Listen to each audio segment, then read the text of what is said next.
Assalamu alaikum wa rahmatullahi wa barakatuh. Wa alaikum salam rahmatullahi wa barakatuh. Ça, il y a une question à vous poser. Ok. J'aimerais savoir une question. Quand j'étais dans la Jahiliya, j'étais mécréant. Ça allait pour moi. Mes affaires, ça allait. Mais moi, quand je suis devenu musulman, je ne comprends pas. Tous mes affaires sont mauvaises. Ça va pas. Ça va pas. C'est chaud chez toi, tu comprends rien. Je comprends rien. Alhamdulillah, wa salatu wa salam la Rasulullah. Nous allons te dire d'abord que le fait que tu deviennes musulman, c'est une grâce qu'Allah il accorde à personne, n'est-ce pas? Et Allah t'a rendu musulman. Premièrement, on ne devient pas musulman à cause des biens du monde. On ne devient pas musulman pour être riche ou bien pour avoir l'argent là-haut. Parce que la richesse et l'islam, c'est deux choses impaires, même si je peux m'exprimer ici. C'est que Allah il a réservé pour le musulman, c'est le paradis. C'est pourquoi le messager d'Allah il va dire dans hadith, il dit si c'est pas parce que les mécréants, pour ne pas dire c'est pas parce que les musulmans ils vont envier les mécréants, Allah allait permettre que les mécréants vont construire des maisons en perles ou soit en diamant ou bien en or. Parce que ce monde n'est rien devant Allah. Et Allah, qu'est-ce qu'il a réservé pour le musulman? C'est le paradis. N'est-ce pas? Et maintenant, sur la terre ici, Allah nous éprouve. Allah l'a dit dans le Coran. Allah nous éprouve d'abord sur la terre ici. Dans la Sourate 2, je vais te lire une sourate. Dans la Sourate 2, verset 155. Et tu vas entendre quelque chose que Allah a dit. Sourate 2, verset 155.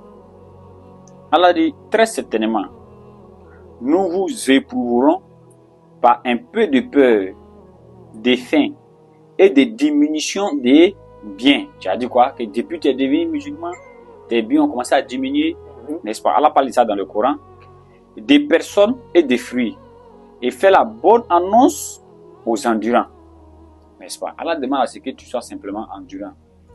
Tu vois un peu? Et maintenant, dans la Sourate 29, verset 2 à 3, Sourate 29, verset 2 à 3, Allah dit, est-ce que les gens pensent qu'on les laissera dire, que nous croyons, sans les éprouver? Alors, tu penses que tu vas dire, je suis musulman et puis je ne vais pas t'éprouver? Ou bien, oui, je suis devenu musulman, je ne vais pas t'éprouver. Allah dit, je vais t'éprouver. Au verset 3, 7, nous avons éprouvé ceux qui ont vécu avant eux. Ainsi, Allah connaît ceux qui disent la vérité et ceux qui mentent. Tu comprends un peu? Allah dit qu'on a éprouvé des gens qui vous ont précédé, des gens qui étaient là avant, qui vous ont précédé. Je vais t'expliquer une histoire, mon frère.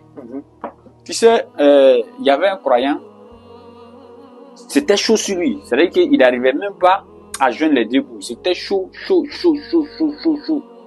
C'était chaud sur lui-même. Tu comprends un peu? Et il dépose son papier partout pour pouvoir travailler. Il ne travaille pas. On le refoule même, on le refuse. Tu comprends un peu? Et un jour, il n'y avait pas de la nourriture, il n'avait même pas l'argent pour envoyer à la maison, ni rien. C'était chaud sur lui. Et puis bon, la famille devait manger. Alors, il prend son hameçon pour dire que lui, il va aller pêcher. Même s'il a gagné au moins, ne serait-ce qu'un seul poisson, sa famille pourra en profiter. N'est-ce pas? Il allait trouver un féticheur là-bas. Un féticheur qui est en train de pêcher. Il lance maintenant son filet, pour ne pas dire il lance son filet, disons que c'est son filet, il avait pris, il lance son filet. Il ne gagne pas de poisson.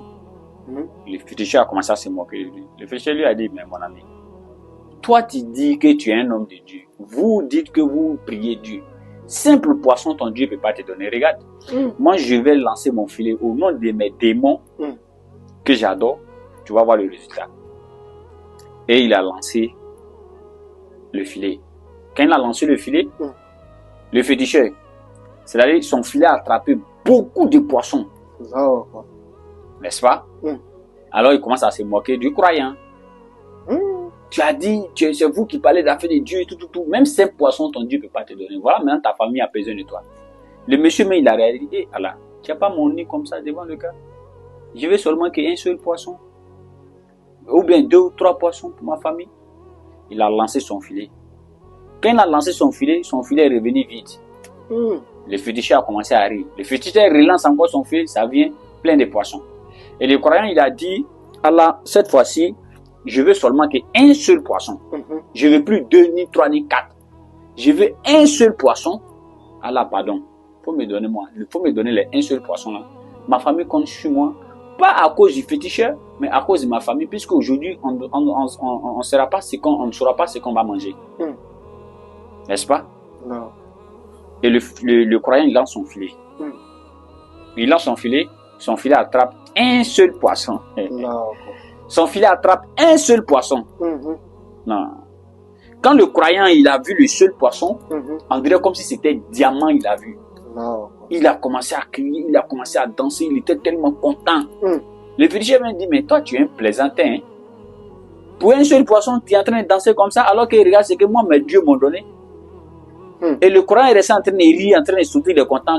Un seul poisson là, qui est dans sa main, c'est tombé dans l'eau, c'est parti. Là. André va pleurer. C'est-à-dire, il a arrêté, le féticheur me veut se tuer. Il dit, tu as vu? Ton Dieu n'est même pas, tu n'as même pas Dieu même derrière. Un seul poisson, tu as souffert, tu as vu, maintenant ça vient de partir. Tu as fait comment maintenant? Le croyant, il était assis, découragé, vraiment. C'est-à-dire, sa foi est mise en jeu ici.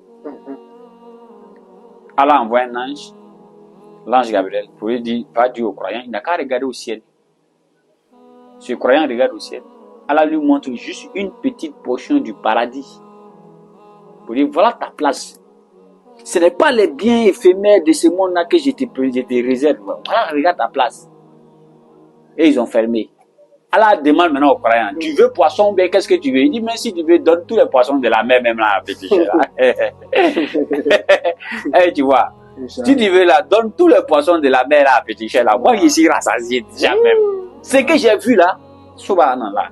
C'est pourquoi le prophète Mohammed sallallahu alayhi wa sallam, il dit que si les gens connaissaient le bien qu'il y a, le fait d'aller dans la mosquée pour aller adorer Allah, les gens vont aller à 4 pattes dans la mosquée. Wallahi billahi talahi, ce que Allah il a réservé pour les musulmans, c'est le paradis. Et le paradis n'est pas réservé à tout le monde. Mais on peut être éprouvé sur la terre ici, mais c'est pas ça qui va ébranler notre foi. Ça fait que nous allons arrêter, peut-être, nous allons laisser peut-être l'islam, et ainsi de suite. Rentre dans ta mosquée ou bien rentre dans ta maison, fais les 2 rakas la nuit, il demande à Allah. Allah dit demande. Je suis plus proche de vous que vous venez juguler. Demandez, Surah 2, verset 186. Je réponds à l'appel de celui qui prie lorsqu'il me prie. Lorsqu'il me prie. Allah dit lorsqu'il me prie. Bon, nous aujourd'hui, notre foi aussi est mélangée. Peut-être dans d'autres vidéos, bien dans d'autres questions, Inch'Allah, on va essayer de développer ce côté sur la jeunesse d'aujourd'hui. Mais ce que j'ai à te donner comme conseil, fais tes 2 rakas. Les compagnons du prophète Mohammed sallallahu alayhi wa sallam, lorsqu'il y avait un problème et qu'il y a une nuit entre le problème et eux, le problème est réglé. Ça veut dire que dans la nuit, ils vont se réveiller pour faire doigt, pour prier, pour demander à Allah. Allah va leur donner. Un des compagnons allait se déplacer pour aller à quelque part, les voleurs se mettent devant sa route, que toi, on va te tuer aujourd'hui. Il fait 2 rakas, il finit de faire ces 2 rakas, il trouve que ces voleurs-là ont été tués. Il dit aux voleurs là, je vais faire 2 rakas. Les voleurs lui ont dit, si tu veux pour faire 100 rakas, d'ailleurs, viens ici. Regarde la tête de ceux que tu vois là. Ils ont fait au moins 80 rakas, maintenant on les a tués. Toi, tu dis 2. C'est-à-dire, il faut finir de faire tes 2 là, on s'occupe de toi. Mais d'ici le gars a dit, ya Allah, un ange est venu le secourir. Donc, quand il donne la bonne compréhension, donc c'est quelques conseils comme ça, je peux te donner mon frère Inch'Allah. Et vraiment, qu'Allah nous donne encore, si nous stabilise dans la foi. Ainsi que tous ceux qui se trouvent dans ces genres de cas, tu as éprouvé, tu as tous les problèmes, pour savoir que Allah, il est là pour ton soutien. Demande-lui, Inch'Allah. Et ce que Allah réserve pour les musulmans, c'est le paradis. Assalamu alaikum wa rahmatullahi wa barakatuh. Wa alaikum salam wa rahmatullah.